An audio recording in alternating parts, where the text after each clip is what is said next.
And next one is like we see a classification of components on basic to high end. This is very critical because most of the time we end up buying bicycles based on our taste or like our wish based on the financial capacity. And we mostly end up saying like, oh, I spent it up uh, buying X amount of money on the Dura-Ace group set, but after X speed, I ended up changing my chain or crankset. So there is a balance between performance, cost, and what components we use. So we will have a look at how to choose this components based for your bike.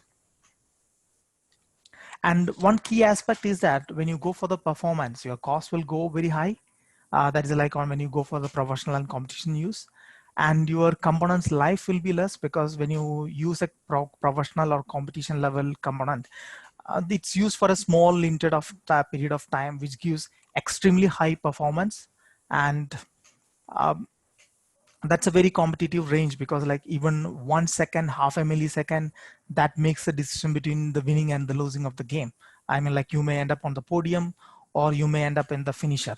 So that's why all these components in the professional and competition range is very expensive as a limited life. It's like you can use beyond that life, but you may have other mechanical issues. So that's a key difference. And when you see a Duro Ace or component, probably in a racing circuit, they may use for maybe 300 kilometers max. But in a real life, a layman rider may use a component probably for thousands of kilometers.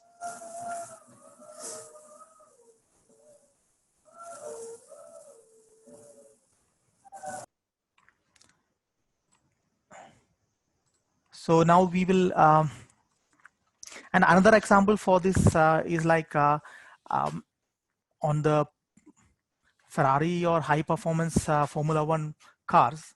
In Formula One's cars, it's very expensive as we all know that.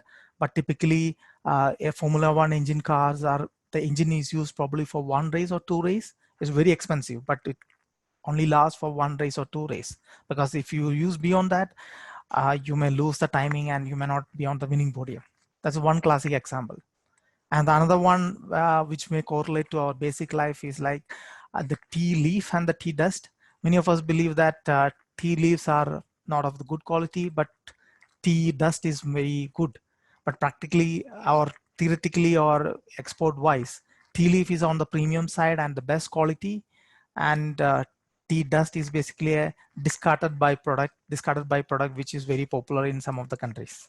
So sometimes what we see as or perceive as good may not be suited or may not be the ideal component. So we need to make a decision on a balance between performance versus cost.